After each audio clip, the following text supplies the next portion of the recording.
Buenas tardes. Conecten su video, por favor.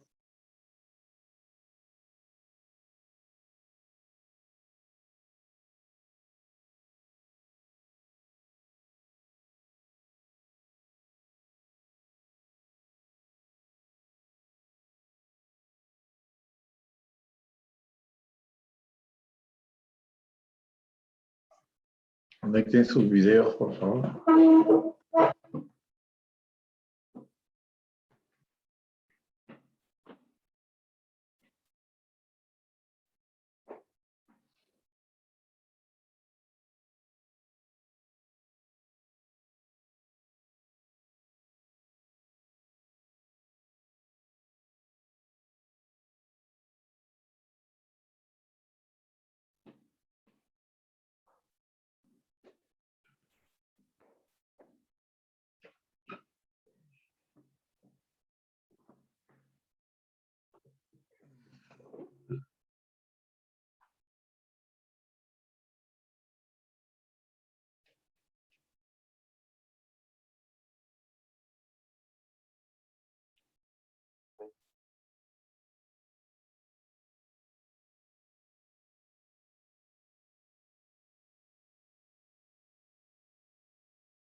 Conecten su video, por favor.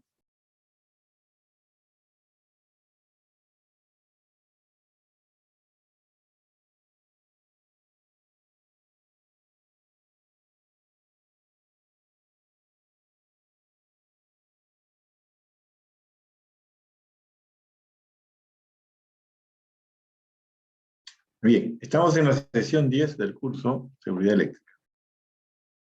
Vamos a seguir viendo los elementos de las instalaciones eléctricas interiores para finalmente llegar a ser conexionado y cableado, ¿no?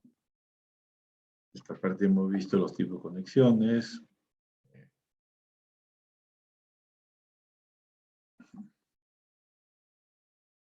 Ya está. Bien, entonces ya habíamos visto el tablero eléctrico. Cuáles son los componentes propios del tablero y los dispositivos que se instalan en él. Bueno, viendo un poquito más de detalle, este es un tablero, esto de resina. ¿Qué tenemos? Pues abajo tenemos el puente, que es donde se montan los interruptores con un clic. Ya está estandarizado el tamaño de los interruptores, por eso se pueden acomodar. Dependiendo de la capacidad del tablero, cuántos interruptores se pueden alojar, ¿no? Ya podemos diferenciar los interruptores diferenciales de los termomagnéticos, ¿no? Como vemos aquí, ¿no? Estos son diferenciales, estos del punto negro, y los otros son termomagnéticos. ¿Qué más podemos diferenciar? Aquí, fíjense, la bornera. Entonces, todos los conductores equipotenciales se conectan aquí en este nodo, que es la bornera, y solo uno sale, ¿sí?, con dirección al positivo. ¿Está? Le hemos retirado aquí el mandil para poder ver la parte interna. Aquí vemos, pues, la tapa mandil que se le ha retirado y se ven las conexiones, los interruptores, cómo se van montando.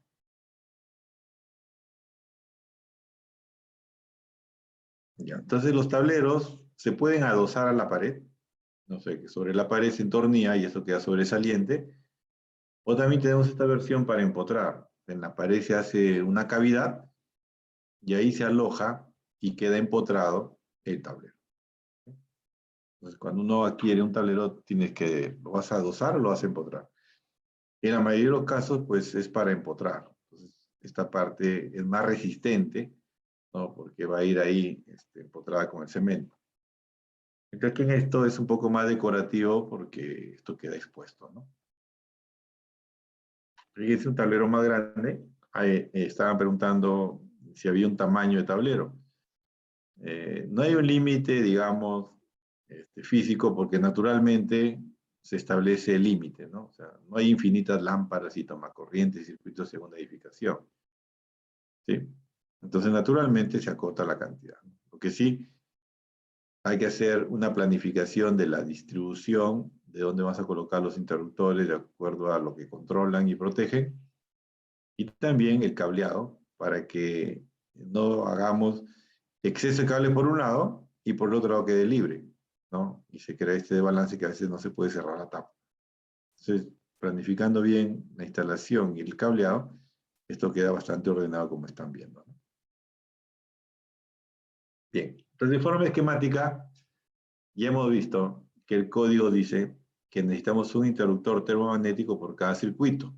Por ejemplo, el punto D, E y F son circuitos, ¿no?, que tienen su respectivo interruptor termomagnético. También nos dice el código que tenemos que tener protección diferencial y que podemos compartir máximo 3 circuitos, ¿no?, para un diferencial, como en este caso. Y que tiene que haber un interruptor general en cada tablero. Y aquí lo tenemos, ¿no?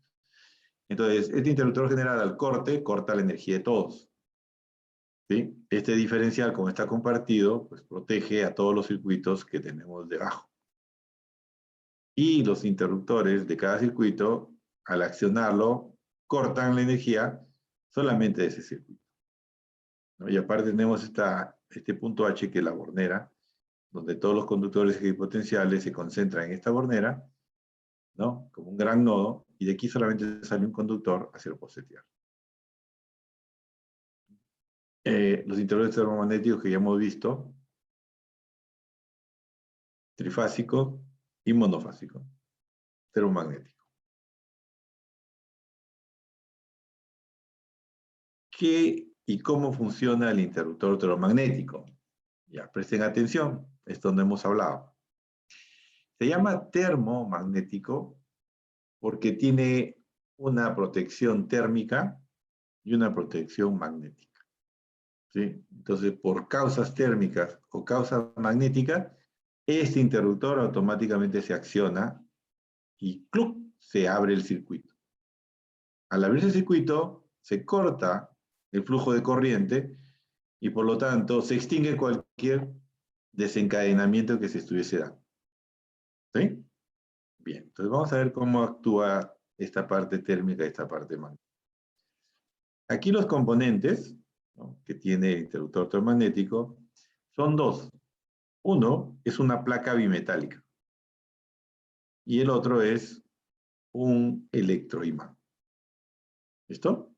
Entonces la parte de la placa actúa por temperatura, o sea, la parte térmica de la protección, y el electroimán es el elemento importante para la protección magnética. ¿Cómo funciona esto? Fíjense, cada fase viene aquí, hace el devanado en el electroimán y continúa la conexión, aquí hay un contacto, hacia la placa bimetálica. Y acá hay otro contacto, ¿sí? Entonces, si se abre este contacto, se interrumpe el paso de la corriente y cesa cualquier fenómeno que se esté desencadenando. Igual, si este otro contacto de la parte magnética se abre, se interrumpe igual el flujo de corriente y cesa cualquier falla que se esté desencadenando. ¿Listo? Entonces, en condiciones normales, los contactos están así cerrados. Entonces, los electrones fluyen normalmente de un punto a otro y entonces el circuito está alimentado y está funcionando. ¿Cuándo actuaría la parte térmica? Pues, si nosotros tenemos el paso de la corriente, ¿ya?, y se da una sobrecorriente, ¿qué va a ocurrir? Que esa sobrecorriente va a generar, por el efecto Joule, un aumento de energía calorífica y por lo tanto un aumento de temperatura. Entonces, esta placa bimetálica, ¿no?, se llama bimetálica porque son dos placas con diferente coeficiente de dilatación. ¿Qué pasa cuando tienen diferente coeficiente y la caliento? Que una parte va a querer elongarse más que la otra, ¿no? Y al estar fijamente conectada, lo que va a causar en conjunto es un arqueamiento. Se arquea. O sea, el que se elonga más se va a arquear sobre la parte que se elonga menos. ¿Sí? Y entonces, esta placa bimetálica que tiene una parte fija, se va a arquear del lado de los contactos y a cierta temperatura, el arqueamiento es tal que se desconecta aquí y se interrumpe el paso de la corriente. ¿Ya? ¿Por qué ocurriría eso? Porque la placa bimetálica está sensando un exceso de corriente, o sea, una sobrecorriente, que todo está calculado para que justamente se dilate y produzca esta apertura. ¿Sí? Ya está. ¿Y cómo sería la parte magnética? Pues recuerden que la parte magnética, el paso de este campo eléctrico va a originar un campo magnético. Entonces aquí se forma un electroimán. Un electroimán que tiene un antagónico, que es este resorte. Y entre el resorte y el electroimán están compitiendo por esta placa media, que justamente es el contacto. Entonces, si este antagónico, este resorte, tiene mayor fuerza, ¿no?, que la fuerza del electroimán, entonces el contacto permanece cerrado. Pero este campo magnético puede generar tal fuerza electromagnética que venza la resistencia del resorte y entonces el contacto se abre. Al abrirse el contacto, se interrumpe el paso de la corriente y se extingue cualquier fenómeno que se esté desencadenando. Y entonces, ¿en qué circunstancias la fuerza del electroimán va a ser mayor que la fuerza resistente antagónica del resorte? Pues cuando la corriente que pasa aumente. Si está en la condición nominal y menos, este electroimán es menos fuerte que el resorte y por lo tanto el contacto permanece cerrado. Pero si esta corriente aumenta el campo magnético y aumenta la fuerza de atracción del electroimán.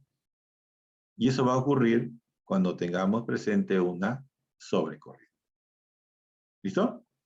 Entonces, fíjense que estos mecanismos tan simples, ¿no?, son utilizados justamente para protegernos de una sobrecorriente. Por eso, los interruptores termomagnéticos nos protegen de sobrecorriente.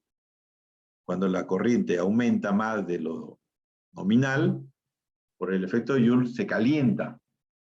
Por un lado se calienta y entonces la placa bimetálica se arquea. Pero por otro lado, como es una sobrecorriente, va a pasar más corriente que lo normal.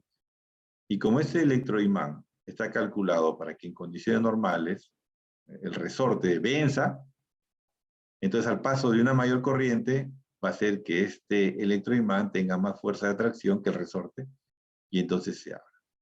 Entonces, ¿cuándo se va a dar eso? Cuando sobrepase el valor de diseño, o sea, cuando estemos frente a una sobrecorriente. Bien, ¿y por qué hay dos? No bastaría con uno, porque hemos visto que la sobrecorriente se da por dos causas, por cortocircuito o por sobrecarga. En ambos es una corriente que está por encima de la de diseño, ¿ya? Pero en el caso de cortocircuito, esa corriente es mucho mayor que la de diseño. En sobrecarga es mayor que la de diseño, pero por cortocircuito es mucho mayor. Recuerden que se va a infinito. Y si nadie la para, pues aumenta, aumenta y aumenta, ¿sí? Y se da de una manera muy rápida, en muy poco tiempo. Mientras que el calentamiento se va dando progresivamente, ¿no? Conforme pasa el tiempo, se va calentando más. Entonces, cuando lo que tenemos es una sobrecorriente por sobrecarga, el que va a actuar primero va a ser el bimetálico. Va lento, va aumentando, va lento, va aumentando, va calentando, va lento, va calentando, va lento, va aumentando. Hasta que un momento en que, ¡plac!, ya el valor es tal que la placa bimetálica se arquea y se abre el contacto. ¿Sí? Bueno, ese es el valor justamente de diseño del interruptor termomagnético. Entonces, si este interruptor es de 15 amperios, no puede pasar más de 15 amperios de ninguna manera. Si quiere pasar 15 amperios, entonces este elemento va a actuar. ¿Y la parte magnética cuándo actúa? La parte magnética actúa cuando se dé una sobrecorriente por cortocircuito. Porque la corriente crece tremendamente y al crecer en poco tiempo la corriente, el campo magnético en poco tiempo crece tremendamente. Y entonces este electroimán se convierte en poco tiempo en muy atrayente. Y entonces logra vencer la resistencia de este resorte y este circuito se abre. ¿Sí? Entonces, la parte magnética actúa cuando se da el cortocircuito y la parte térmica generalmente cuando se da la sobrecarga. ¿Sí? ¿Listo? Ya está. Son dos fases, por lo tanto, una fase tiene esto y la otra fase tiene uno igual. Por eso es que aquí el cuerpo, ¿no? Tiene dos. Porque aquí viene uno, viene aquí el electroimán y viene la placa bimetálica. Y en el otro hay otro electroimán y otra placa bimetálica. Y aquí en el trifásico hay tres. ¿Qué hay en cada una? Esto, el corte transversal. ¿No? La parte magnética y la parte bimetálica. Ahí está. Este accionador tiene una particularidad, que una vez que abre el circuito automáticamente, ya no regresa automáticamente a su sitio. Se queda ahí. Para regresar a su sitio, hay que actuarla manualmente. ¿Ya? Entonces, se abre y se traba. No es que cesó el fenómeno y regresa a la palanca, no. Está diseñado para que hagamos una inspección y luego de haber visto que ya no está la falla, ya no hay el problema, entonces nosotros manualmente volvemos a subir la palanca, como decimos, ¿no? Que en realidad lo que hacemos es volver a cerrar el circuito. Entonces, este interruptor automático automáticamente abre el circuito y ahí se queda trabado. Luego manualmente hay que reponer. ¿Sí? Es parte del procedimiento. ¿Listo? ¿Preguntas? ¿Tenemos preguntas? ¿Preguntas? Hola.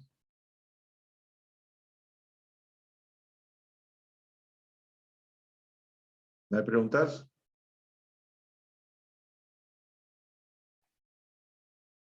Ya, entonces seguimos. Luego tenemos el interruptor diferencial. ¿Cómo actúa el interruptor diferencial? Pues es así. Aquí adentro hay un toroide. No sé si lo tenemos por acá.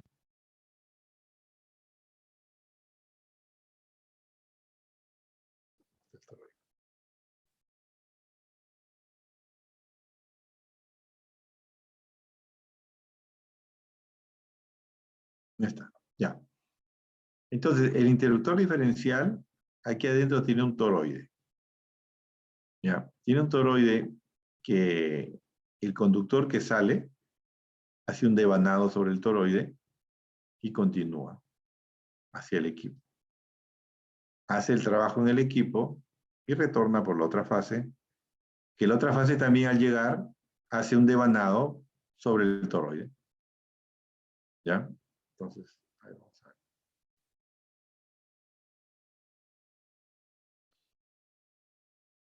Vamos a agregar aquí. Está. Acá.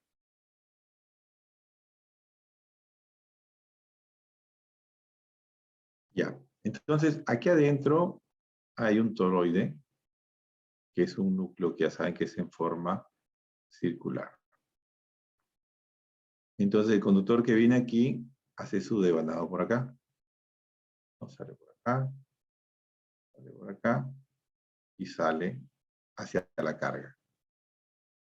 Hace su trabajo en la carga y retorna. ¿Ya? Entonces retorna aquí, retorna aquí, retorna aquí y de ahí sale para acá. ¿Listo? Entonces, al pasar la corriente por aquí y regresar por acá, aquí se genera un campo magnético en una dirección, hacia acá. Se genera un campo magnético. Y el devanado que regresa está devanado a la inversa, de tal manera que el campo magnético que genere es en sentido contrario al de salida. ¿Sí? Con la regla a mano derecha, ¿no? Entonces, cuando sale la corriente, sobre el toroide genera un campo magnético en una dirección. Y al regresar está devanado a la inversa, de tal manera que genera un campo magnético, pero en la dirección opuesta. Y ya está. Entonces, el campo magnético es proporcional a la corriente que lo motiva. ¿Sí? Entonces, aquí se va a generar una resultante. Entonces, magnéticamente se genera una resultante. Si la corriente de salida es igual a la corriente de entrada, entonces el campo magnético de salida resulta ser igual al campo magnético de entrada. Y por lo tanto aquí la resultante es 0. ¿Sí? Ya está. Pero ¿qué pasa cuando hay una falla? Cuando hay una falla, entonces hay una corriente que se está fugando por acá. Entonces esta corriente de aquí de fuga genera un campo magnético, ¿sí? Un campo magnético menor que el de salida. ¿Ya? Porque si una corriente se va por acá, entonces esta corriente es menor que la de salida.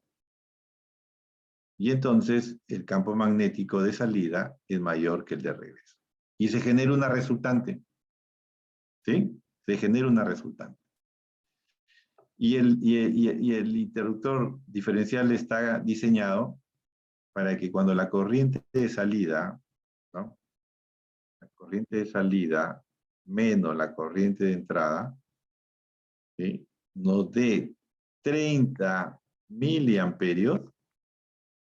Entonces, este diferencial de campo magnético es tal que se genera un electroimán.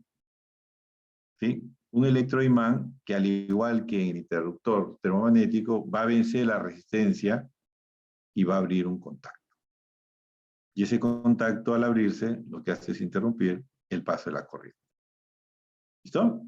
Ya, entonces todo está calculado para que cuando el diferencial de la corriente de salida menos la de retorno quiera sobrepasar los 30 miliamperios, entonces la fuerza electromagnética es tal que el electroimán vence la resistencia del antagónico, que también es un resorte, y se abre el circuito. ¿Sí? ¿Por qué 30 miliamperios? Ya sabemos que es el umbral de los efectos reversibles del paso de la corriente por el cuerpo humano. ¿Listo? Ya. Entonces, esquemáticamente es así.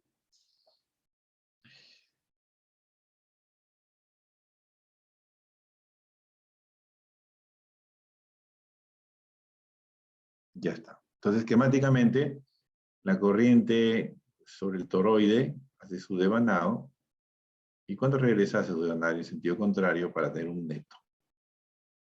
Pues aquí tenemos un electroimán que cuando el flujo de salida es igual a la entrada, pues el imán está en 0. Pero cuando hay un desbalance porque hay una fuga, ¿no? Una corriente de fuga, entonces la corriente de salida es mayor que el de retorno y se crea un diferencial de flujo magnético que va a generar que el campo magnético logre vencer el antagónico que mantiene en contacto cerrado el interruptor y lo abre.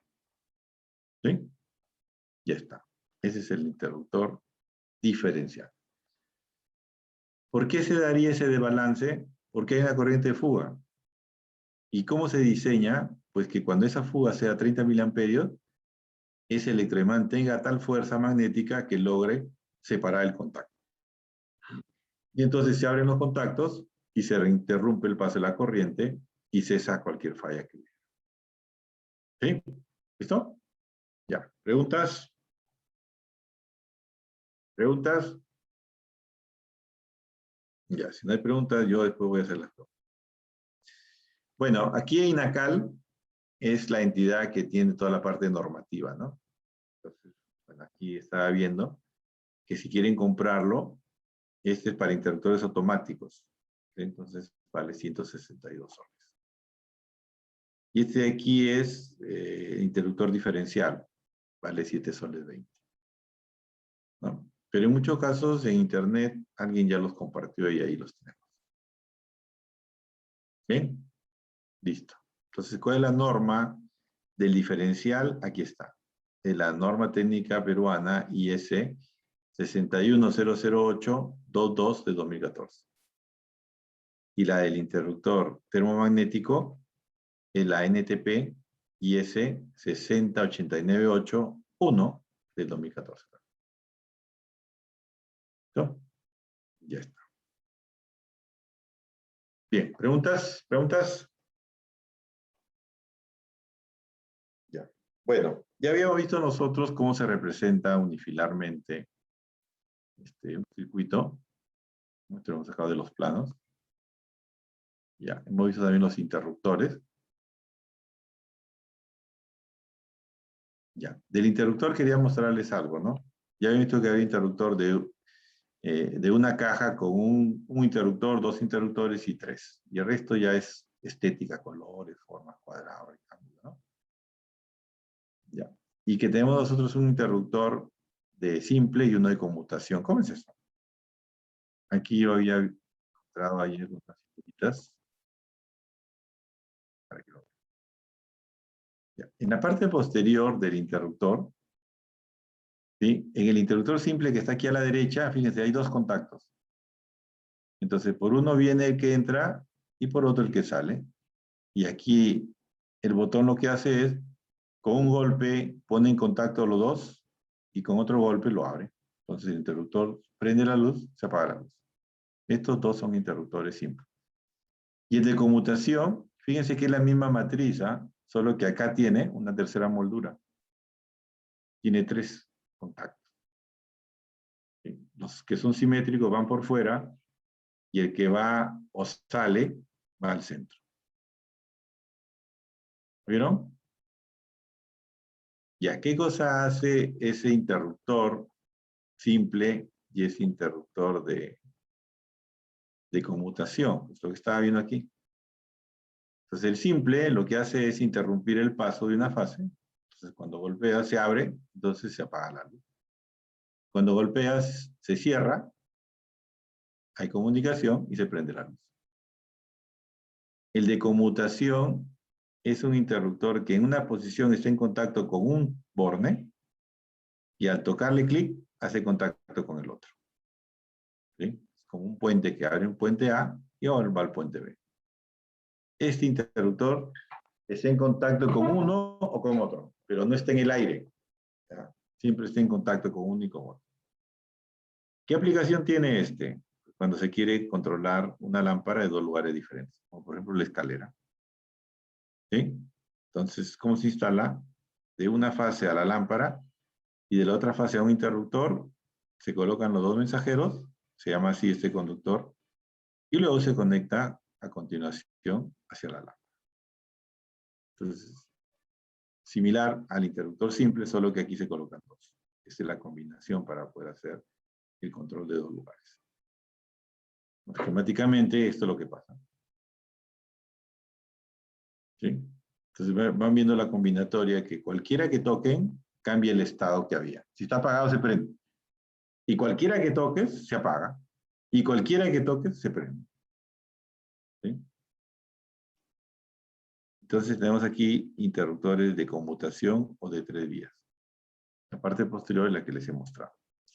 También se puede controlar de tres lugares, ¿ya? Pero el interruptor del medio tiene que ser un interruptor de 4 vías. En la parte posterior vamos a ver que tiene 4 tornillos, 4 posiciones. Y el interruptor de 4 vías en una posición está haciendo el contacto cruzado y en otro en paralelo. Arriba, abajo y aquí arriba, arriba. Otro golpe, arriba, abajo y otro golpe, arriba, abajo. ¿Sí? Arriba, arriba, arriba, abajo. Arriba, arriba, arriba, abajo. Arriba, arriba, arriba, abajo. No tiene de otra.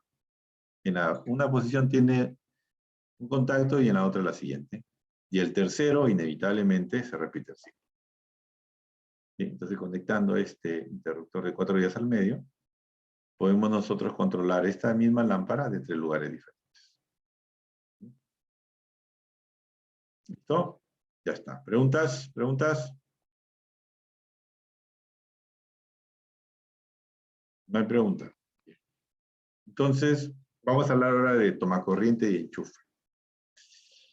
El tomacorriente es el que está en la pared. Es el que suministra la energía. ¿Ya? Ese es el tomacorriente. Y el enchufe es la toma para que continúe la energía hacia el equipo. Entonces el equipo en su extremo tiene el enchufe y la red en su extremo tiene el tomacorriente. Entonces cuando yo enchufo, lo que estoy haciendo es la energía que está en el tomacorriente continuar camino hacia el equipo a través del enchufe. ¿Está? Entonces tomacorriente, el que da energía, y enchufe el que continúa en la toma de energía hacia el equipo. En la norma peruana hay dos tipos. Estos que están viendo aquí. Aunque les parezca raro, esto es lo normado en Perú. Ya, pero hay mucho uso de usar tomacorriente y enchufes que no están normados, pero que tienen un gran uso, ¿no? Y vamos a ver cuál es la diferencia. Pues la diferencia es la seguridad. Fíjense en este tipo de enchufe, ¿ya? Esta parte metálica es la parte de contacto. Y esta parte blanca es la parte de aislamiento. Quiere decir que si está pasando corriente, yo toco la parte blanca y no me pasa nada porque está aislado. Pero si toco la parte metálica, ahí sí voy a sufrir una descarga eléctrica porque por ahí está conduciendo la energía eléctrica.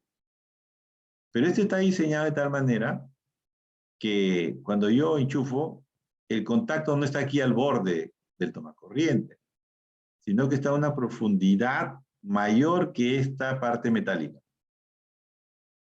¿Ya? O sea que para que esta parte metálica tome contacto con la parte metálica del tomacorriente, tiene que haberse hundido por lo menos la parte metálica. ¿Ya? Y recién después hará contacto adentro y entonces continuará la corriente del tomacorriente al enchufe. ¿De qué nos sirve eso? Si nosotros, por ejemplo, tocamos este vástago, ¿sí? ¿Ya? Entonces, y queremos nosotros, a ver, si nos pasa corriente, agarrar la parte metálica, entonces cuando tú enchufes, si estás tocando la parte metálica, esto todavía no se ha profundizado. Entonces no tiene la profundidad suficiente para tener contacto con la parte metálica. Y cuando esto ya tiene contacto con la parte interna, ya no sobresale nada de la parte metálica, por lo tanto mi dedo estará acá en la parte blanca y estaría a salvo. ¿Sí? Eso es lo importante de este enchufe y tomacorriente normal. Que aún queriendo, no te vas a poder electrocutar.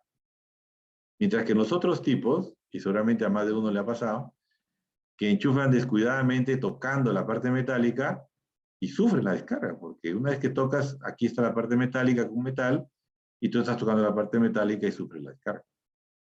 ¿No? En este diseño va a ser imposible que te pase la descarga.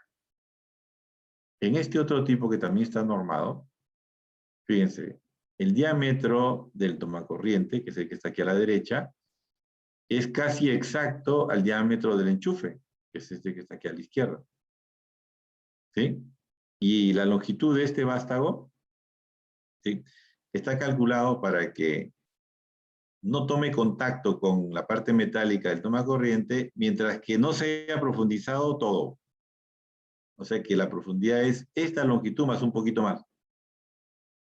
De tal manera que si yo, por ejemplo, con mi dedo toco este vástago metálico, ¿no?, y enchufo, no me va a pasar descarga eléctrica porque si mi dedo está aquí, es porque todavía no ha entrado todo este vástago y por lo tanto no hace contacto. Y cuando ya haga contacto, quiere decir que ya se profundizó hasta acá y no hay posibilidad de meter mi dedo. ¿Sí? Entonces, no va a haber forma de que me pase una descarga eléctrica en cualquiera de los dos modelos. Este contacto del medio es el contacto del puesta a tierra. ¿Sí? Entonces aquí se conecta del equipo, de la carcasa del equipo al tomacorriente y de ahí es el conductor equipotencial. Y en este tipo de tomacorriente, acá el de abajo a la derecha, ese contacto de aquí, de medio, dorado, ese es el contacto del conductor equipotencial, que continúa aquí, en los contactos laterales. ¿Sí? Y detrás de esto hay un tornillo que conecta el conductor de equipo. ¿Sí? Bueno, esto es lo normado para Perú, que en realidad está poco respetado, que se usan mucho las versiones antiguas y que no nos protegen de descargas eléctricas, ¿no? Bien. ¿Preguntas, comentarios? ¿Preguntas? Profesor, una consulta. Sí. ¿Y qué sería, por ejemplo, si se encuentra, ¿no?, en algún establecimiento, eh, por ejemplo, una licuadora que no cumpla con esos requisitos, ¿no?, su enchufe? Porque Miren, mayormente he visto que tienen dos, pero no tienen esa forma. ya, miren, la mayoría de, fíjense lo que ocurre, los electrodomésticos importados vienen con este tomacorriente de acá. Claro, estoy hablando de un artefacto decente importado, ¿no? Vienen con este tomacorriente, ¿no? Si ustedes ven, por ejemplo, su calentador de agua, ven su waflera, su licuadora, miren el enchufe, es una cosa voluminosa, ¿no? Ya los que han venido por ahí de contra, pues ya eso no respetan nada, ¿no? Entonces los productos que están certificados vienen con este tomacorriente, el de abajo. Y este tomacorriente de abajo se presta para conectarlo en el tomacorriente no normado. No, pues ustedes ven el tomacorriente en su casa, van a ver que pueden conectar un enchufe plano o un enchufe redondo. Y la separación y el diámetro es tal que se puede conectar en eso. ¿Sí? Pero este de acá no, el de arriba no se puede. ¿Sí? Porque este pin del medio lo impide. Eso no tendría el otro. Ya, entonces, los artefactos importados que tienen certificación vienen con este de abajo, porque saben que si viene con este de arriba, no lo van a poder enchufar y va a ser un problema. Y comercialmente, pues ellos van a ver ahí una barrera. Los conocedores de la realidad vienen con este de abajo. Entonces, con eso cumplen con todo.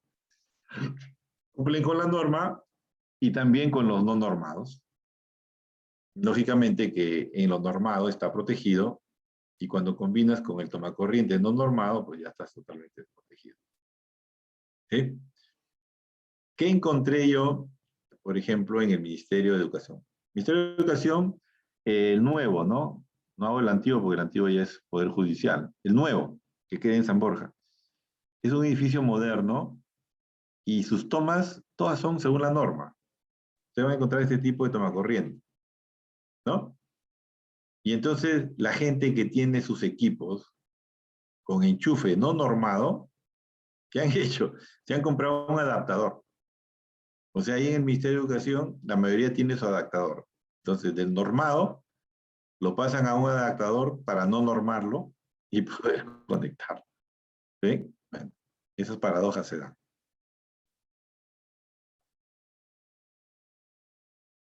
¿Sí? Ya. Bueno, ahora revisen sus artefactos electrodomésticos y fíjense qué tipo de enchufe tienen. ¿Ya? Entonces, normalmente vienen con este de abajo. ¿Sí?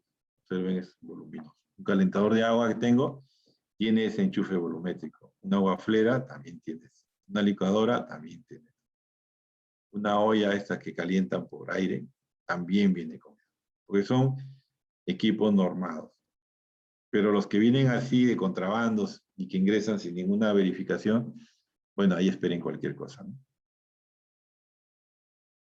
Bien. Claro, porque, por ejemplo, cuando vas a centros comerciales, ahí encuentras artefactos así que tienen unas dos entradas nomás, no tienen como el que está a la parte inferior. Y eso da risa porque Sí, en teles, en todos los artefactos. Sí. sí. Entonces hay que tener cuidado en esa parte, ¿no? Por eso. Sí, y ya saben ustedes que en nuestro país el problema es la fiscalización, ¿no? En realidad tenemos muchas normas, muchos reglamentos bastante importantes, pero como no hay quien los haga cumplir, entonces tenemos que comentar. Ustedes, por ejemplo, que están en la parte de salud y en el trabajo, hay muchas normas, ¿no? Que dicen cómo se hace el trabajo, cómo se debería hacer, y si tú respetas eso, pues la ocurrencia de accidentes sería mínima. ¿Y entonces por qué ocurren? Porque no hay quien fiscalice y haga cumplir. Y entonces la gente hace como quiere. ¿Sí? Hace como quiere y como no hay quien le diga algo, bueno, sí, supuestamente se están ahorrando algo, están simplificando algo. Pero en la práctica lo que están haciendo es teniendo menos garantías para su integridad y aumentando riesgos innecesarios, ¿no? Claro, cuando se materialice el accidente, ahí recién se dan cuenta, ¿no? Hubiese tomado el seguro, me hubiese puesto el casco, me hubiese, ¿no? Y se dan todas las penalidades, pero desgraciadamente ya ocurrió el accidente, ¿no? Bueno, eso en muchos sectores. La norma está bien, el reglamento está bien, pero lo que está mal es que no hay quien fiscalice para que se cumpla, ¿no? Ya está. Bien, entonces, conductores. Vamos a ver. Entonces ya hemos visto el tablero, los interruptores automáticos, los interruptores de control interno, ¿sí? Ya hemos visto los tomacorriente, los enchufes, y ahora vamos a ver los conductores. ¿Está? Ya. Entonces el conductor es el medio por el cual sí deben circular los electrones, y hay dos presentaciones. Uno es en forma de alambre, y el otro es en forma de cable. Entonces el conductor puede ser de alambre, o el conductor puede ser tipo cable. ¿Cuál es la diferencia? Fíjense, que el alambre es una sola alma. ¿Vieron? Es una sola alma. Mientras que el cable tiene hilitos que tienen contacto entre sí sin aislamiento. ¿Sí? ¿Qué tiene de particular esto? Pues las características físicas. Que este alambre, como tiene una sola alma, es rígido. Mientras que este cable, como tiene hilitos de menor sección, es bastante flexible. ¿Ya? Por eso los conductores de los equipos tienen normalmente conductores tipo cable. ¿Y cuándo se usan entonces los conductores tipo alambre?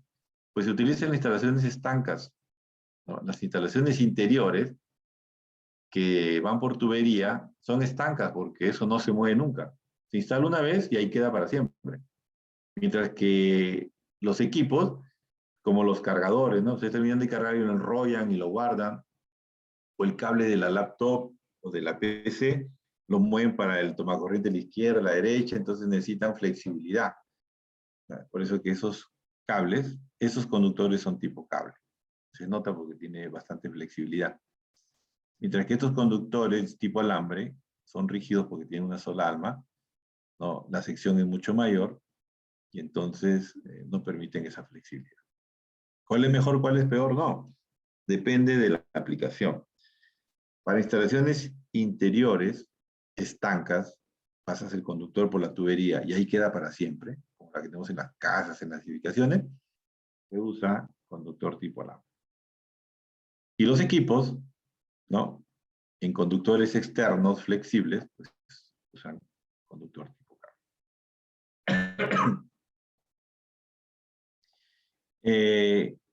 Tenemos nosotros que este alambre es de la misma sección que este cable. ¿Ya? Nos dice 2.5 milímetros. Ya está. Tú mides el diámetro, le aplicas la fórmula y encuentras el área. Aquí, igual, tú hallas el área de un hilo y lo multiplicas por 7 y te da la misma área que esta área sola. ¿Sí? Entonces, ambos son de 2.5. Solo que este está dividido en 7 áreas menores y este es una sola área. Por eso que, indistinto a que sea cable o alambre, la sección total es la misma. Ya, tenemos el conductor monopolar y el multipolar. Entonces, el monopolar es el que alberga un solo polo. Entonces, tienes un solo polo con las capas aislantes y de protección. Mientras que el multipolar alberga más de un polo. Puede ser uno, puede ser dos, tres o cuatro inclusive. ¿Ya? ¿Y cuándo ocurre eso? Aquí, que alberga tres, pero fíjense que entre ellos está aislado. ¿Sí? Entonces no hay contacto entre uno y otro transversalmente. Y es lo que tenemos ahorita. Si ustedes cortan el cable de la lustradora, el cable de la licuadora, ¿qué va a encontrar? Que adentro encuentran así 2 o 3 cables y entre ellos debidamente aislados.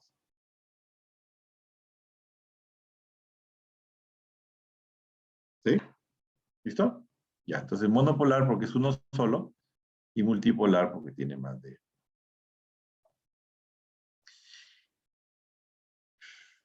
Estos conductores, voy a ir acá. Acá. Entonces, vamos a la tabla de conductores.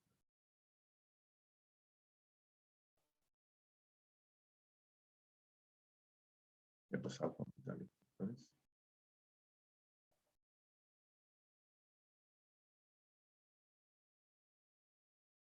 Esta es la 16, la 17, me falta la tabla 2. A ver, un ratito, ¿ya? Vamos a ver si está acá.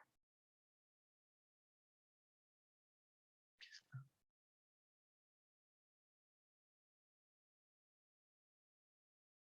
No,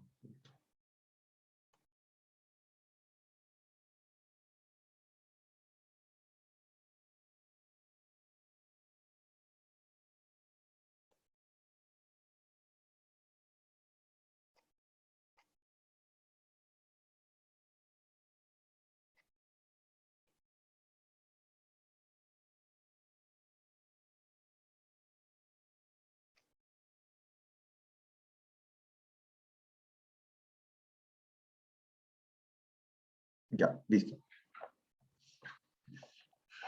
Lo había ocultado. Ya, entonces, en el Código Nacional de Electricidad, en la tabla 2.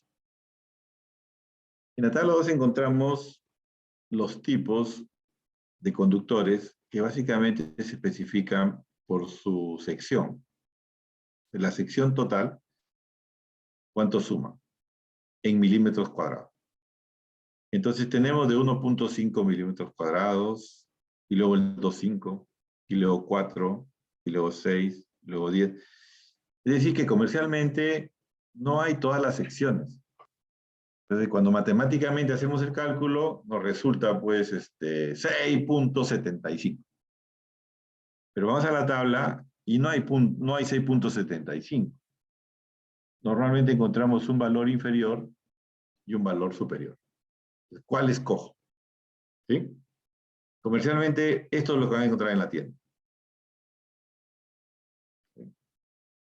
Entonces, si alguien, por ejemplo, calza 42.33, no hay ese valor. O hay 42 o hay 43. Y a ver cuál te calza. En zapatillas, por ahí hay algunas marcas que dicen 10, 10 y medio, 11, 11 y medio. Ya está. En otras te dicen 10, 11, 12. No hay otro. Bueno, tema de conductores, estas son las comercialmente ofrecidas. De 1,5 a 2,5 milímetros cuadrados. Y de ahí 4, 6, 10 y así en este orden. ¿Ya? Entonces, cuando tú haces un cálculo, siempre te vas a encontrar en la disyuntiva. ¿Qué me conviene? ¿El de menor o el de mayor?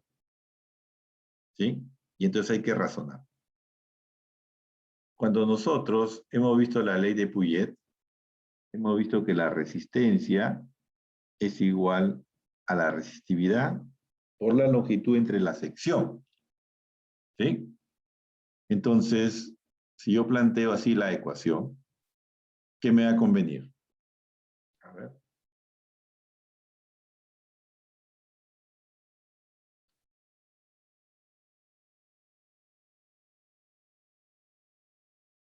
A ver.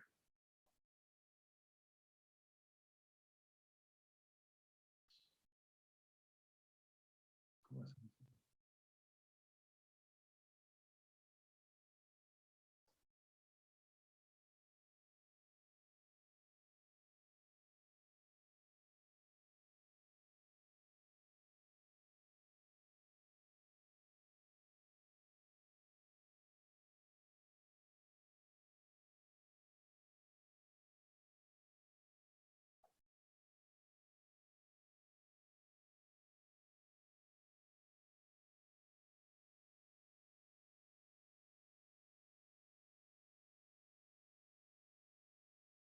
Ya. Aquí nos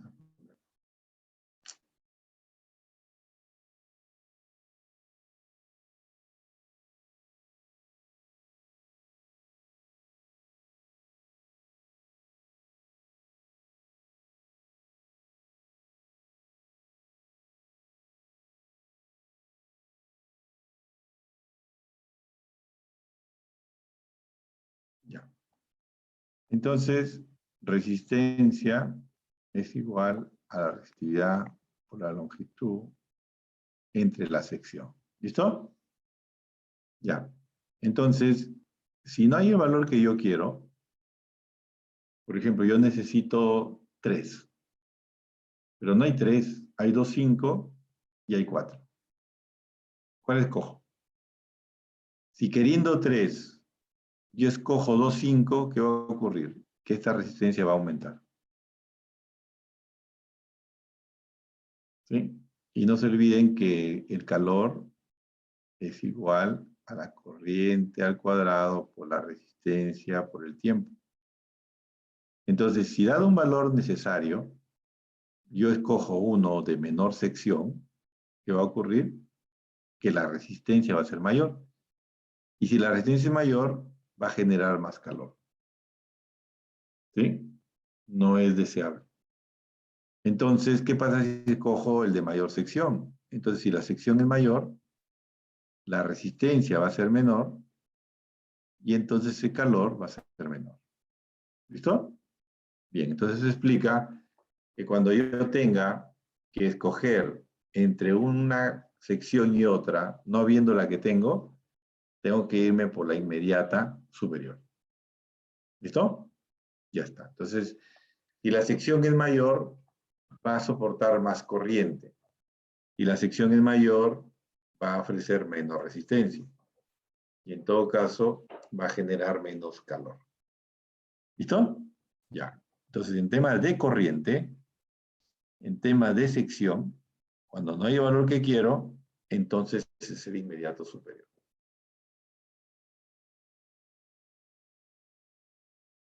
¿Listo? ¿Ya está? Ya, entonces si yo quiero 3, ¿qué escojo? 4. Si yo necesito 13, ¿qué escojo?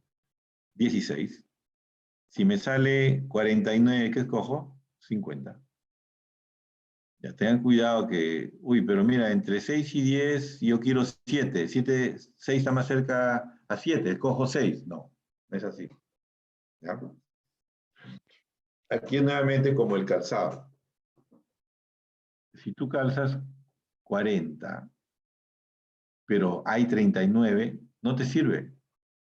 Porque te va a apretar y no vas a poder soportar ese zapato.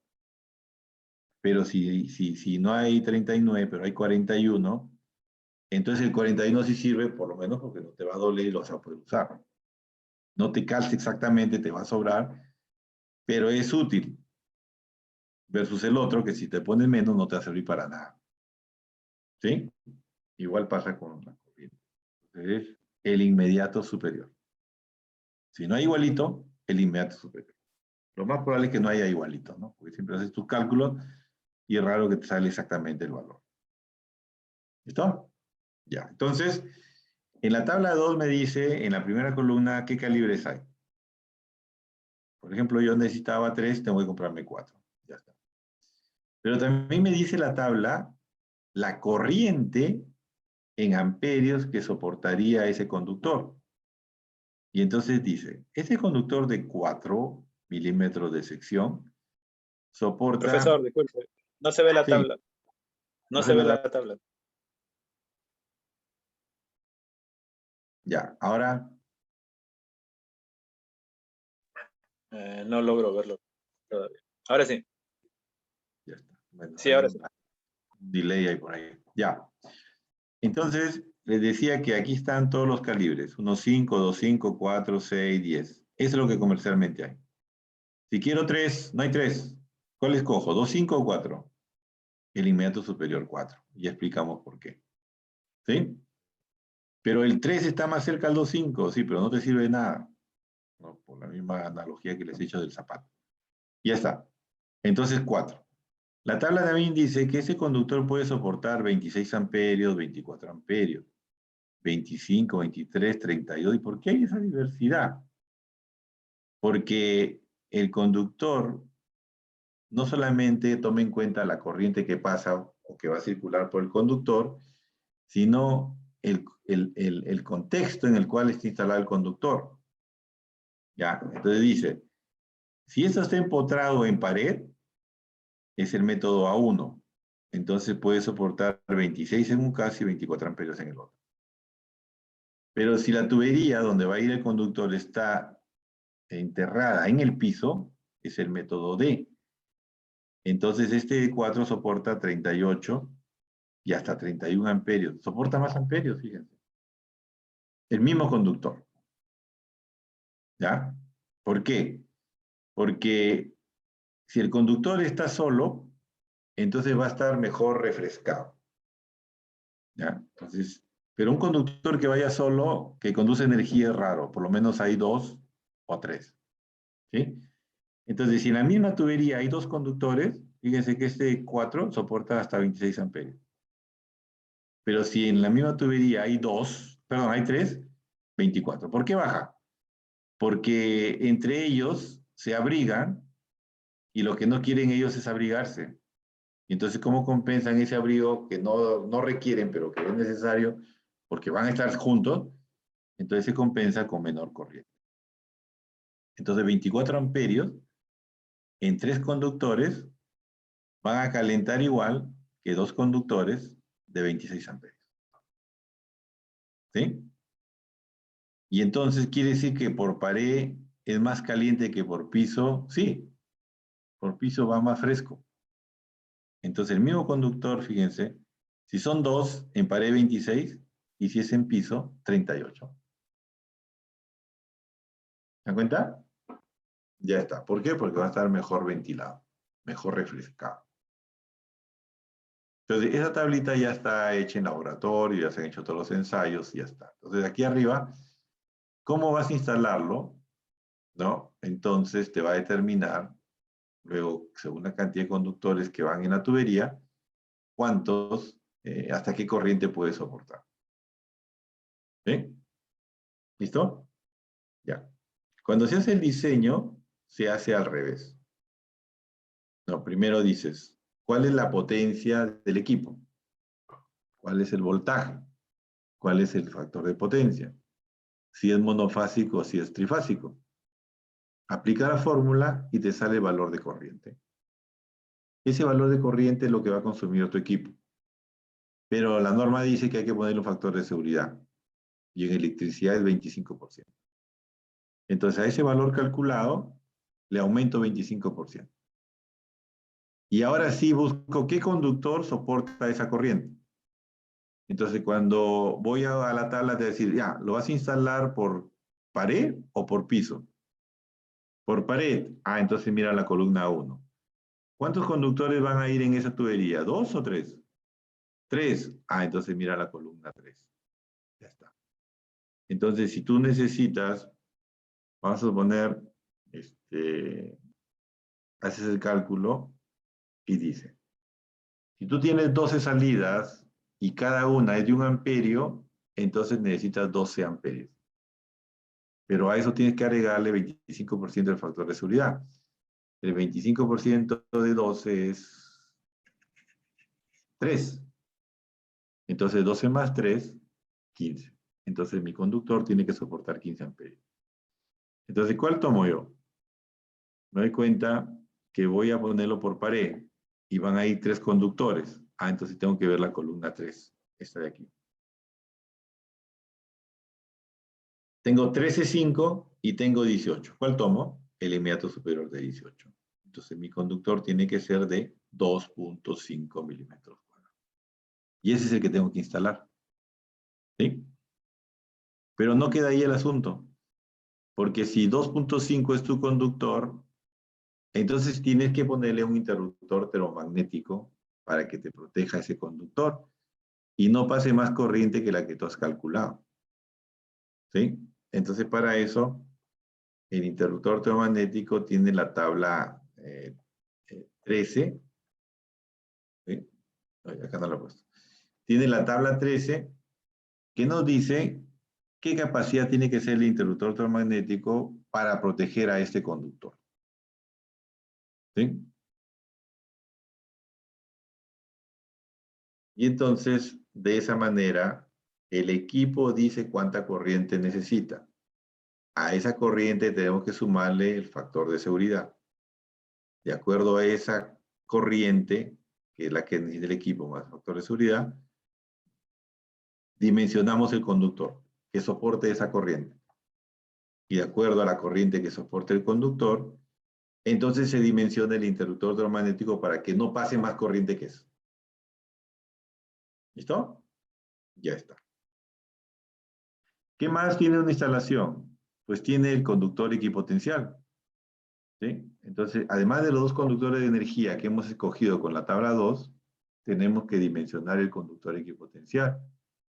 Y aquí nos dice, de acuerdo a la capacidad de corriente de tu interruptor termomagnético, pero acá dice, máxima capacidad o ajuste del dispositivo de sobrecorriente. El dispositivo de sobrecorriente es el interruptor termomagnético.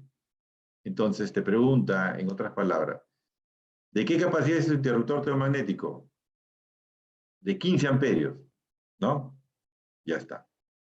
Y la tabla dice, bueno, de 0 a 20, tu conductor equipotencial tiene que ser de 2.5 milímetros cuadrados. Ya está. Entonces, 2.5 milímetros para energía y un tercer cable de 2.5 que es el conductor equipotencial. Tabla 16. Y además que se dimensiona como conductor en una instalación el conductor de puesta a tierra, es decir, el que va a ir de la hornera al pozo a tierra. Y entonces tengo que usar la tabla 17. Y la tabla 17 pregunta. Dice, ¿cuál es la capacidad de conducción del conductor de acometida de mayor sección? Es decir, ¿de qué sección o cuál es la corriente máxima de tu instalación? Si fuera una casa, te pregunta, ¿cuál es la corriente máxima que va a consumir tu casa? Si fuera una edificación, ¿cuál es la corriente máxima que va a soportar la edificación? Y de acuerdo a eso, se dimensiona el conductor de puesta a tierra. Es uno solo por instalación. Por eso te pregunta cuánto es la corriente máxima, ¿no?, que alimenta toda tu instalación. Y los valores son altos, ¿no? Fíjense, 100 amperios. De 0 a 100, 10 milímetros cuadrados. Ya está. Pero yo apenas 10 amperios, 10 milímetros cuadrados. Yo tengo 20, 10 milímetros cuadrados. Yo tengo 50, 10 milímetros cuadrados. Recién cuando pase de 100, entonces ya vamos al siguiente nivel. ¿Listo? Entonces, de esa manera se dimensionan los conductores en una instalación. Ya está todo calculado, o sea, no hay que meterle fórmula. ¿Sí? Ya las fórmulas están hechas y se han hecho rangos. En lugar de hacer una fórmula, nosotros ya la hicieron en el código y nos han dado ya. Entonces, de frente ya, si te sale menos de 100, ya, 10, con eso estamos protegidos. ¿Listo? ¿Está? Ya. Luego vamos a hacer un ejercicio ya con un caso para ver cómo lo aplicamos. Ahora lo que queremos es ver el contexto de lo que comprende la instalación. ¿Ya? Y luego vamos a hacer por partes cálculos. ¿Ya? Bien, entonces ahora vienen los tubos. Ahí hay una fotito, no sé si alguien ya visitó obra. Sería bueno que en lo posible, o en la misma universidad, cuando haya una obra, traten de pues, pedir un permiso y con la seguridad correspondiente ingresar pues, a observar, ¿no? Que vayan viendo las cuestiones de campo. Bueno, ahora no se puede ir a la universidad, pero ahí cuando se han hecho las nuevas edificaciones, ahí yo he ido a más de una a mirar pues cómo lo están haciendo, qué le están poniendo, si lo están haciendo bien, ¿no? Prácticas buenas, malas prácticas. Entonces hay experiencia, ¿no? Entonces lo que estamos viendo ahí es lo previo al vaciado de un techo. Entonces lo que estamos viendo ahí es el techo del primer piso, ¿no? Entonces se hace el encofrado y se colocan ahí las tuberías, porque las tuberías van a ir empotradas en el techo. Se ponen las tuberías de electricidad y también las sanitarias, agua, desagüe, ¿no? Como parte de las tuberías eléctricas también están las de comunicación, de internet, cable y lo de telefonía. Entonces se ponen ahí las tuberías de acuerdo a lo que se ha dibujado en el plano, por lo que se ha diseñado, y se fijan en la estructura para que no se mueva. Cuando se hace el vaciado de cemento es una masa pesada, que si el tubo no está amarrado, lo empuja y lo arranca, ¿no?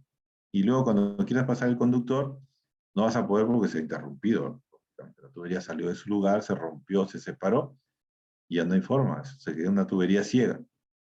Claro, cuando el techo ya está hecho, no te das cuenta de eso, ¿no? Entonces, el pasado de cable que hace un ratito, se vuelve imposible. ¿Por qué habrá pasado? Se rompió la tubería, se chancó, y al final se termina picando nuevamente para meter otra tubería. Imagínense el tiempo y el costo. Entonces, en el vaciado hay que tener bastante cuidado con eso. A veces los trabajadores pisan la tubería y no dicen nada, y la rompen.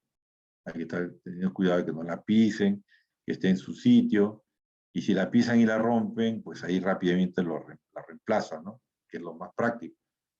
¿Sí? A veces pisan y no quieren decir nada y nos dejan el problema. Bueno, estas tuberías vienen en PVC y también las tenemos en metálicos, ¿no? Ahí está, tuberías metálicas. Cuando la tubería va empotrada aquí, como estamos viendo, en techo, PVC es suficiente porque al ir empotrado en concreto, ya está protegido, ¿no? Está más que protegido.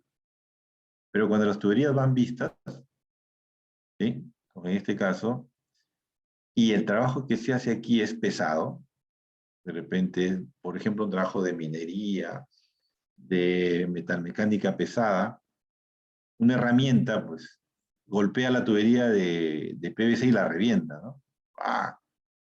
Y se va directo al conductor. Entonces es necesario en esos casos poner tuberías metálicas. Si falta una piedra, una herramienta, pues, ahí está protegido el conductor. Y dentro del PVC tenemos la versión rígida como esta, pero también tenemos la versión flexible, que puede ser flexible tanto metálica o PVC, y que está ayudando bastante, ¿no? Porque cuando es rígida hay que calentarla, doblarla, ponerle el codo o poner cajepazo, mientras que cuando es tubería flexible, de origen a destino directo lo enroscamos y ya está. ¿Sí? Está ayudando bastante en conexiones expuestas, ¿no? La que la vemos ahí. Entonces la tubería puede ser flexible de PVC o metálica. Ya está. Entonces se dimensiona. Esta tubería puede ser de pared delgada o pared gruesa. De ahí el nombre de tubería CEL, que es liviana,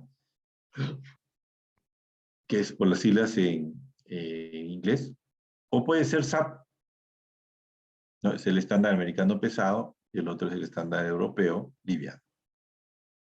Entonces, ¿cuándo uso liviano y cuándo uso una tubería pesada? Entonces, las tuberías pueden ir por pared o pueden ir por piso. ¿Ya está? Ya.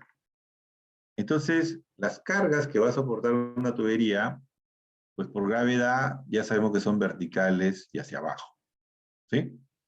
Entonces, si nosotros ponemos una tubería en la pared, no va a tener mayor carga, ¿no? Que simplemente lo empotras en la pared y ahí queda estanco. Pero si va en piso, depende de lo que pongas encima del piso, ¿no? Si no pones nada, pues no va a haber mayor carga. Pero si colocas ahí una máquina, un motor, ¿no? O un tanque de agua, se te ocurre, entonces transversalmente va a soportar esa carga. Claro, el concreto aguanta, pero de todas maneras presiona o flexiona. Entonces tenemos ahí una carga transversal, ¿no? Verticalmente hacia abajo, porque la tubería está horizontalmente atravesada, ¿no? Entonces hay que analizar la conveniencia de protegerlo y poner una tubería pesada. Pero si no va a sufrir cargas transversales, mayormente cuando va por la pared, entonces una liviana es suficiente. Pero también depende del tramo. Si es una tubería, por ejemplo, de acometida, ¿no? Y está atravesando de repente la pared del jardín y luego aparece siempre por pared, Pero por la importancia que es la acometida, en algunos casos, siendo pared, entonces conviene ponerle pesado por un tema de seguridad. Y eso tiene que evaluarse en cada caso. Pero si está totalmente una pared protegida, estanca, es que una tubería liviana es suficiente. ¿Sí? Bien. Entonces, sea pesado o sea liviano, las tuberías se seleccionan usando esta tabla, que es la tabla 6. Todos son del código, la tabla 6. ¿Qué dimensiono? Pues es como ustedes, ¿no? Si ustedes se quieren acomodar en un espacio, entonces tienen que preguntarse pues sobre la volumetría de los ocupantes. ¿Has visto? El carro japonés es chiquito, angosto, porque para la talla de los japoneses, que son flacos, chiquitos, pues es suficiente. Pero cuando tú ves las camionetas americanas, son grandazas, ¿no? Porque de pronto sale de ahí, pues digamos, un industrial, un agricultor, pues, mide 1,90 m, 2 metros, y que pesa como 130 kilos, ¿no? Entonces la pregunta siempre es, para ver de qué dimensión, pues tengo que ver lo que va a ir adentro. Y entonces la tabla 6 te pregunta, ¿qué ocupa espacio? Pues ocupa espacio, en principio, la sección del conductor. ¿Sí? Entonces, ¿qué sección es tu conductor? Si es 4, va a tener un espacio, y si es 2, 5, va a ser otro. ¿Qué más ocupa espacio? El aislamiento del conductor.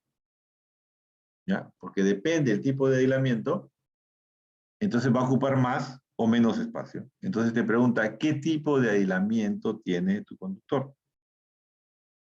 ¿Ya? ¿Qué más ocupa espacio? ¿Cuántos conductores vas a poner dentro de la tubería? ¿Sí? Y entonces la tabla 6 dice, y vamos en orden, ¿qué tipo de aislamiento?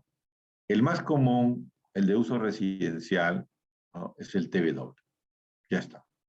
Si tienes aplicaciones industriales o comerciales, especiales, ya habría que ver otro tipo. Pero vamos a tomar el caso de una residencia o las oficinas dentro de una industria que son equivalentes. TBW, ya está. Entonces, ¿qué aislamiento es TBW? Porque dependiendo del aislamiento, el aislamiento es más, tiene mayor espesor o menor. Ya, TBW, ya está. Luego te dice de qué sección es ese conductor. Pues dijimos que era 4, ¿no? Es 4, ya está. Entonces, si tu sección es 4 y aislamiento TBW, estamos aquí. Entonces te dice que si vas a poner 4 conductores de ese tipo, la tubería tiene que ser mínimo de 15 milímetros de diámetro. Si vas a poner 8, entonces 20 milímetros. Si vas a poner 14 de ese tipo, entonces 25. Y si voy a poner un valor intermedio, por ejemplo, voy a poner 5, bueno, para 4 es 15, para 8 es 20. ¿Qué hacemos? ¿El más cercano o el inmediato superior? Pues el mismo razonamiento, ¿no? Si aquí en 15 entra máximo 4, no van a entrar 5. Entonces, ¿qué me queda? El inmediato superior. Entonces, de 20 milímetros. Ya los cálculos internamente están hechos. Entonces, no es esto algo que alguien ha puesto un número, no. Ya se hicieron los cálculos y lo han hecho de una manera práctica ya para la selección. ¿Ya? Entonces, tienes un TBW de 4 y que instalar 5, entonces tiene que ser uno de 20 milímetros. ¿Ya está? Ya. Bien, ¿preguntas? ¿Preguntas? ¿Tenemos preguntas? ¿No hay preguntas? Ya está. Entonces, ya han visto ustedes que el Código Nacional establece ya de manera práctica la selección de conductores, la selección de los interruptores, y dentro de conductores, pues los de energía, los equipotenciales, los de puesta a punto. Y además la tubería que va a albergar a los conductores. ¿Eh? ¿Bien? ¿Listo? ¿No hay preguntas?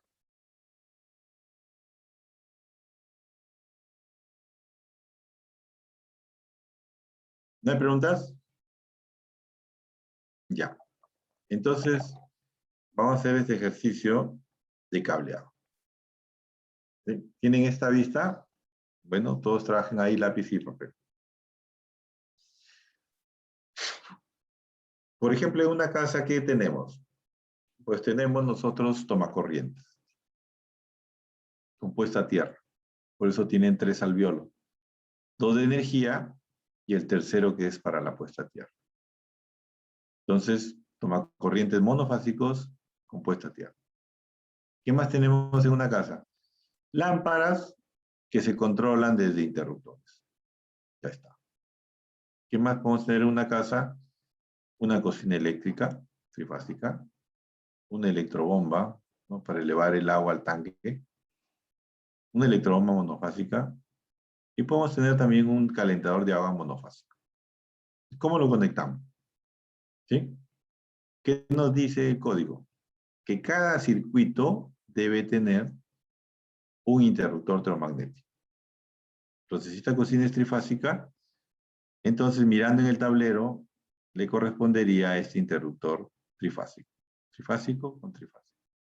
Para esta electrobomba que es monofásica, tenemos el interruptor termomagnético monofásico.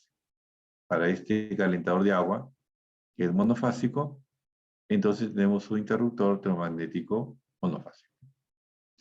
Para los tomacorrientes, que como son 4, conformarían un solo circuito, porque hasta 12 pueden ser, entonces tenemos otro interruptor termomagnético.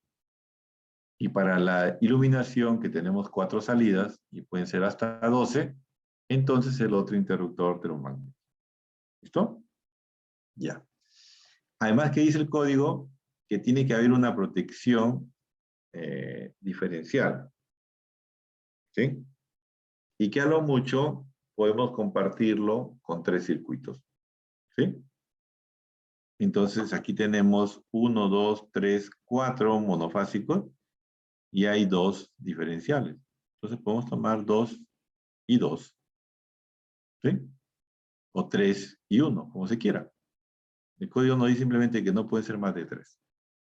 Nosotros ya por un tema práctico vemos que cuál sería el mejor arreglo. Y además el código dice que tiene que haber un interruptor general. Como ya tenemos aquí un circuito especial trifásico que es la cocina, entonces nuestro tablero tiene una llave general que es trifásica. Porque recuerden que al desconectar esto, desconecto todo. ¿Qué más tenemos en un tablero? La hornera. Aquí está, abajo a la izquierda, la hornera. ¿Y qué más hay en una instalación? El poste de tierra. ¿Cómo lo cableamos? ¿Sí? ¿Cómo lo cableamos? Entonces, voy a darles una vista y después ustedes lo hacen, ¿ya? Entonces, lo que hacemos nosotros es del interruptor general al diferencial. Y del diferencial vamos al termomagnético. Y cada uno va a tomar 2. Como hay 4, no es 2. 2, 2. Del interruptor general al diferencial y del diferencial a los interruptores termomagnéticos, ¿ya? Vamos a tomar la regla general que los conductores, para hacer una línea de flujo, ingresan por arriba y continúan por abajo, ¿ya? Esa es la convención general. Entonces, la llegada es por arriba y la salida es por abajo. Así tenemos que hacer las conexiones, ¿ya? Y para la cocina, pues directamente del interruptor general al interruptor que va a la cocina. ¿Listo? Ya está. ¿Qué más tenemos aquí? Pues que de la hornera, un conductor de puesta a tierra que va al poste de tierra. ¿Está? Bueno, esas son las conexiones que se hacen en el tablero. Luego vamos a tener las conexiones que van del tablero hacia la instalación. ¿Sí? Entonces vemos, por ejemplo, que el calentador de agua sale en las 2 fases directos al calentador, y uno más que es el enlace equipotencial, que llega al tablero, pero llega a la posición de la hornera en el tablero. ¿Ya? La electrobomba igual, de su interruptor, una fase, 2 fases, llega a los 2 conectores en la electrobomba, y un tercero que es el enlace equipotencial que va de la electrobomba hacia la bornera. Entonces, fíjense que la tubería que va del tablero a la bomba alberga a los dos cables de energía y al equipotencial. Entre ellos están perfectamente aislados. Y llegando al tablero se separan. Los de energía van al interruptor termomagnético y el equipotencial va a la bornera. Igual la cocina, solo que en la cocina son 3 fases. ¿Sí?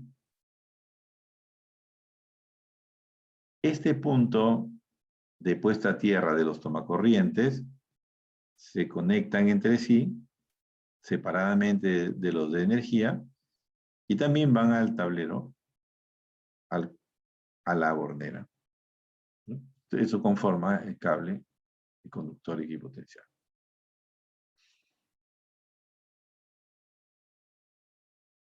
¿Listo? Ya. La parte de alumbrado tiene una regla especial y eso lo vamos a dejar para la próxima clase. ¿Listo? ¿Está? Ya. Entonces, hagan el ejercicio. Conecten los interruptores y luego conéctenlo hacia el equipo. ¿Ya?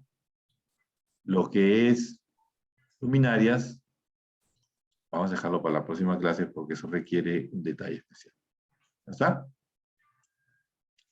¿Listo?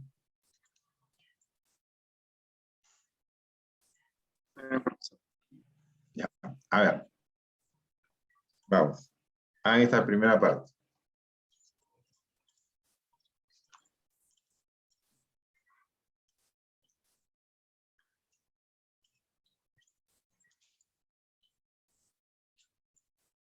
Ya, todos practicando. ¿Sí? Ahora es cuando.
Profesor, Sí.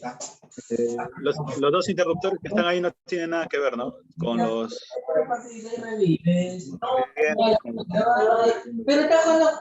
Eso tiene que ver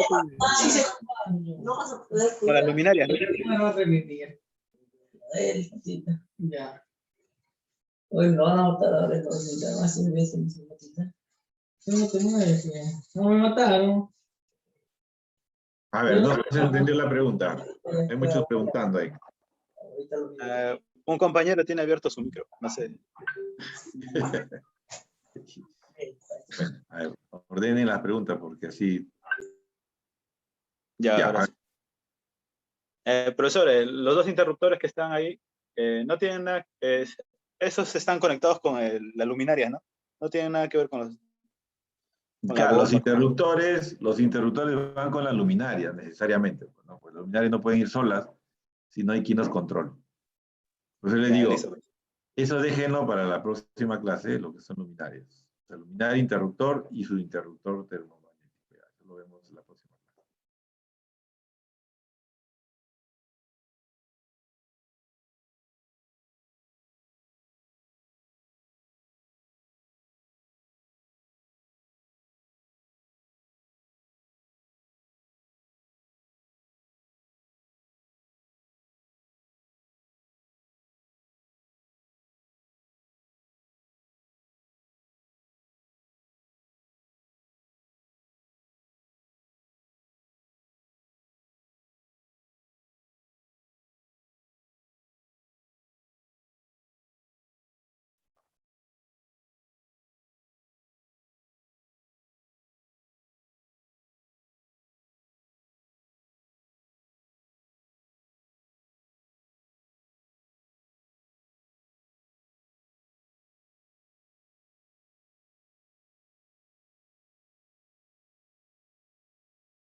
Ya. Mientras van pensando, vamos pasando la lista, ¿ya?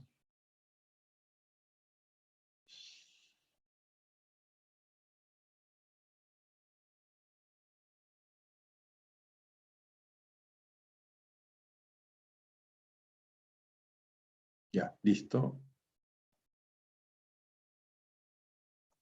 Ya, abarca. ¿Te abarca? Ah. Arrieta. Arrieta. A ver, digan su apellido. Ya. Valladares no está. Bartra. Cabrera.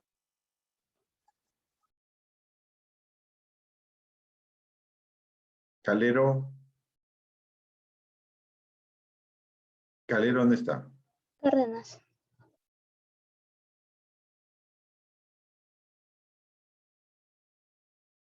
Carrasco, ¿dónde está? Chávez, ¿dónde está? Chávez presente. Ya. ¿Y Chávez Torre? Chávez Torres. Ya. Listo. Seguimos. Chuco. Chuco. Cosio. Cotillo, ¿dónde está?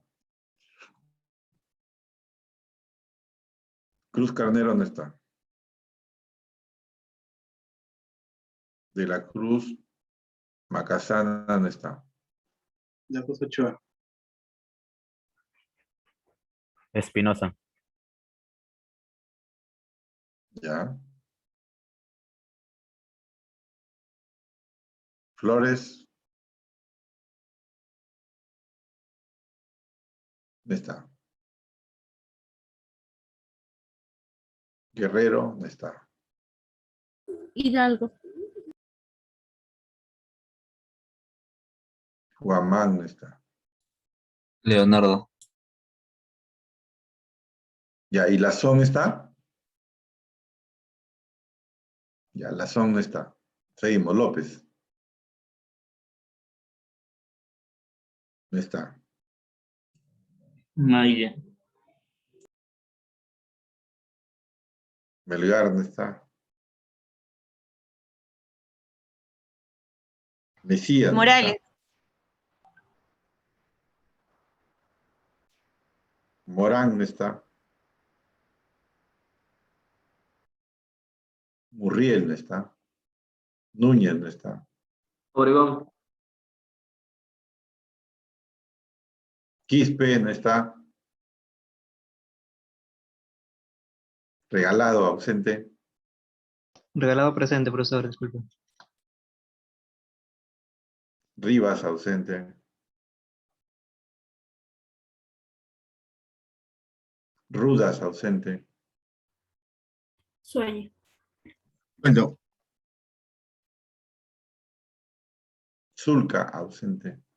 Valentino. Torres.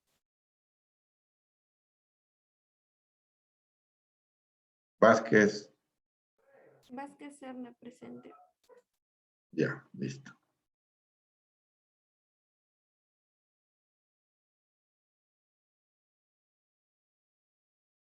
Ya, a ver, ¿cómo quedó el ejercicio?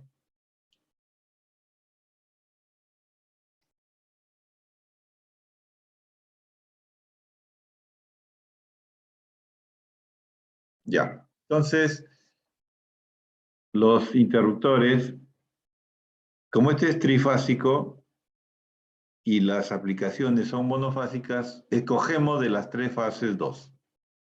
Entonces, de las dos fases, bueno, las tres entran por arriba y las dos salen por abajo, van al interruptor diferencial. Y del diferencial vamos a tomar a un interruptor y también al otro. Aquí la conexión es en cascada. Podríamos nosotros sacar un conductor del interruptor hacia termomagnético y de ahí mismo sacar otro, pero lo práctico es, para ahorrar espacio y cable, sacar hacia uno y de ahí en cascada puentear hacia el otro. ¿Ya? Igual. Como son tres fases, hacemos un balance. Si la cometida es trifásica, y los usos son monofásicos, entonces balanceamos sacando uno de RS y sacando otro de la fase ST y sacando un tercero de la fase RT para balancear y no cargar dos fases y tener una con poca carga. ¿Sí? Entonces, si sacamos de las dos fases, le ponemos nombre ST, entonces la otra sacamos de RS al otro interruptor diferencial. Y de ahí hacemos lo mismo a un interruptor termomagnético y de ahí en cascada puenteamos hacia el otro. Y ya está. Y la cocina eléctrica como es trifásica, bueno, es bastante fácil porque de los 3 que salen del interruptor general, los 3 van al interruptor de la cocina. ¿Claro? ¿Bien? Y ya está conectado. ¿Y cómo conectamos ahora los equipos? Pues bien simple. Como es monofásico, 2 de energía, más el tercero que es el equipotencial que va a la bornera. El electrobomba igual, y la cocina como es trifásica, pues van 3. Y ya está. ¿Listo? Para los tomacorrientes, ya sabemos que el de puesta a tierra va en conjunto y se conecta a la bornera. Y los de energía, vamos a ver.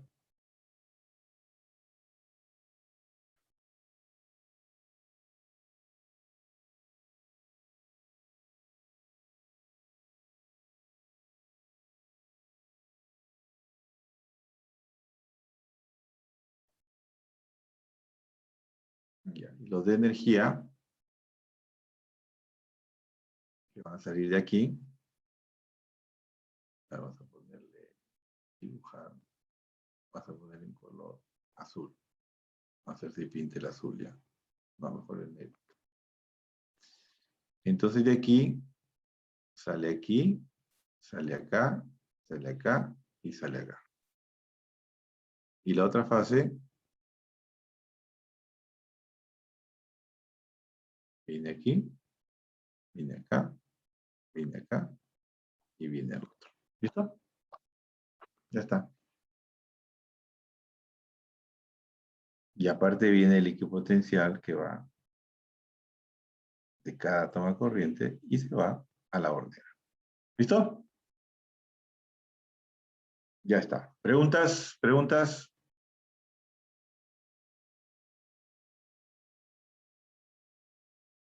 Profesor, Sí. ¿podría repetir esa parte del tablero general? Se iba a los dos diferenciales, a los dos diferenciales que había, pero ¿podría tomar cualquier cable? O sea, Ya. porque habló de RST, creo, eso no lo entiendo. Ya. Ahorita lo hacemos. A ver, aquí vamos a hacer uno nuevo. Eso es lo que no sé. Debería haber para cambiar pizarra, pero no.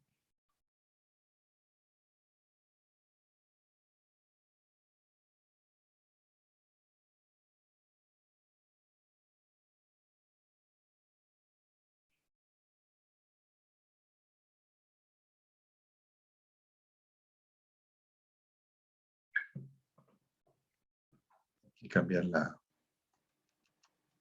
Ya, bueno, vamos a borrar. Ya está. A ver. Tenemos nosotros un interruptor trifásico. Ya está. Ahí está nuestro interruptor trifásico que tiene acá sus conexiones.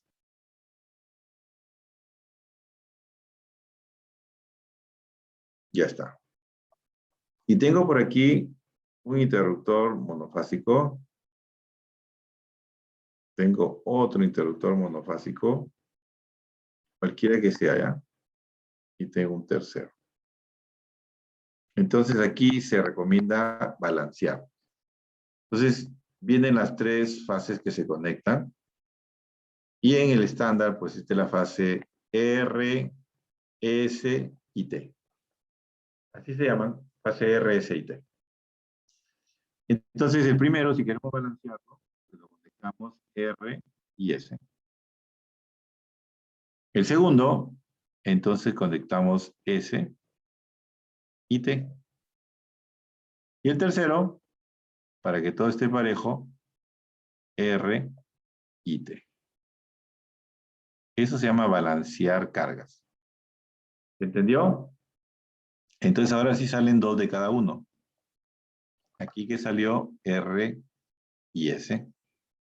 Acá que salió S y T. Y acá que salió R y T. ¿Vieron? ¿Sí? ¿Ahora sí se vio mejor? Sí, profesor, pero ¿existe algún criterio así o puedo poner un cable para el otro así? No, Ah, no no, me quedó bien no. claro. El único criterio es ordenadamente balancear para que no te confundas. Entonces tú podías comenzar por ST, RT, como que no, pero mejor en orden. El primero es RS. Si hay 2, bueno, ST. Y si hay 3, ST. Y si hay 4, bueno, ya no te queda de otra más que volver a utilizar RS. ¿Sí? Entonces, en lo posible, lo más balanceado. En la práctica, si no es múltiplo de 3, necesariamente va a quedar desbalanceado. Si son 3, 6, 9, pues te queda ordenadito. Pero te puedes tener 4 interruptores, 5 interruptores, 8 interruptores. Entonces, en lo posible, lo balanceas. ¿Ya? Es igual, cuando hicimos trabajo en equipo, en lo posible tratamos de balancear para que cada quien haga lo mismo. Pero a veces no se puede, pero lo que sí buscamos es que en lo posible así sea. ¿Ya? Entonces, lo podemos hacer de cualquier manera, sí, pero hagámoslo de una manera ordenada porque el orden también minimiza riesgos. ¿Ya? Entonces, ¿cuál es el orden? RS, ST, RT. Y luego repito el ciclo, RS y así sucesivamente. ¿Está? ¿De acuerdo? Ya. ¿Qué más Sí, podemos tener? Lo que hemos hecho nosotros. Tenemos el interruptor trifásico general. Y tenemos 2 interruptores. Tenemos 2 interruptores. Ya, aquí lo hacemos así. Entonces ahí significa que es un interruptor diferencial. ¿Ya? ¿Ya está?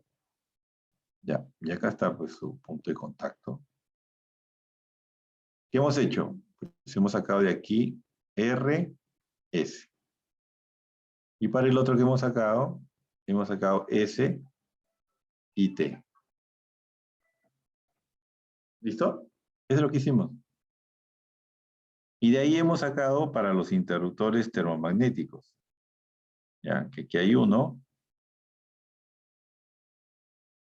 Y acá había otro.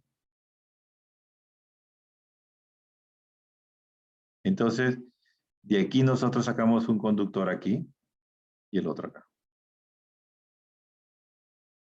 ¿Ya? Podríamos haber sacado de aquí mismo para el otro y para el otro. ¿Ya? Pero si queremos hacer una regla práctica que nos permita ahorrar conductor y espacio, porque luego vas a ver que en el tablero no hay espacio para pasar tantos cables. Entonces, la otra alternativa es la que de frente hemos usado nosotros. Los interruptores magnéticos. Entonces, de aquí hemos conectado aquí y de aquí sacamos para acá. De aquí aquí y de aquí sacamos para acá.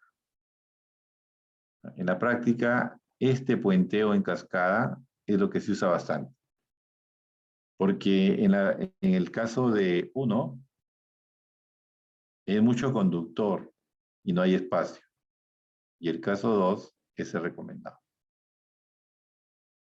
Eléctricamente funciona así, pero se recomienda el caso 2 porque así ahorramos conductor y ahorramos espacio. Es más, el fabricante también oferta peines para que en lugar de conductor coloques ese peinecito que es bastante rápido de instalar, bastante seguro y que ahorra el máximo espacio. Ya cuando ustedes vean los videos, ¿sí? Ahí van a ver entonces ese peinecito. Parte del video, ahí está ese peinecito.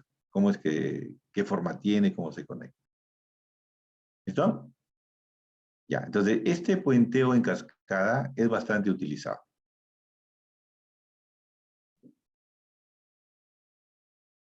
¿Sí? Bueno, ¿preguntas? Profesor, entonces eso sería también una forma de convertir un trifásico de la cometida hacia una casa, ¿no? Por ejemplo, si yo solo quiero tener a un solo, se podría conectar solo a un solo diferencial también, ¿no? El interruptor general a un solo diferencial. Y es eléctricamente funcionable. Pero máximo 3 salidas. Como mínimo uno, ¿no? Ah, mínimo 1, claro. Pero máximo Claro. 3. Si tienes más, ya tienes que, como en este caso, abrirlo en 2. Claro. Ya, profesor.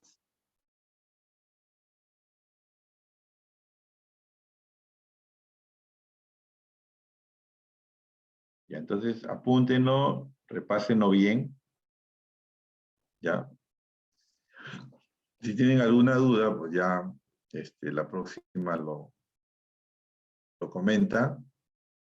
¿Ya? Y la próxima vamos a hacer el de luminarias, que requiere unas reglas para que todo salga bien.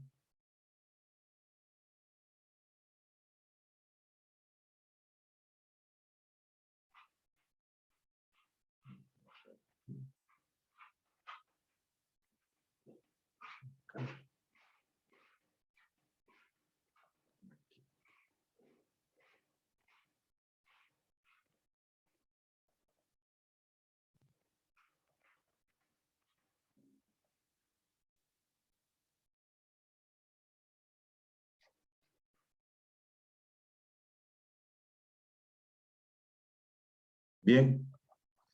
Listo, entonces si no hay más preguntas, ahí nos vamos a quedar.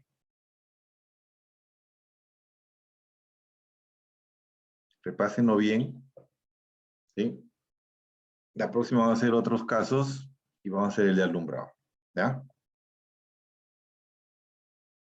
Gracias, profesor. Hasta luego. Listo. Hasta luego, profesor. No se olviden de avanzar su tarea. Les recomiendo que este fin de semana visualicen los videos. ¿Ya? Para que vengan ya con una situación más aterrizada de los componentes. ¿Sí? Ya, entonces este fin de semana, ahí, en lugar de ver una película, pues véanse los videos y ya para el día lunes ya vienen con una idea más objetiva de qué estamos hablando cuando hablamos de dispositivos. ¿Ya? ¿Listo? Está bien, Bien, profesor. Hasta luego. ya, nos vemos el lunes.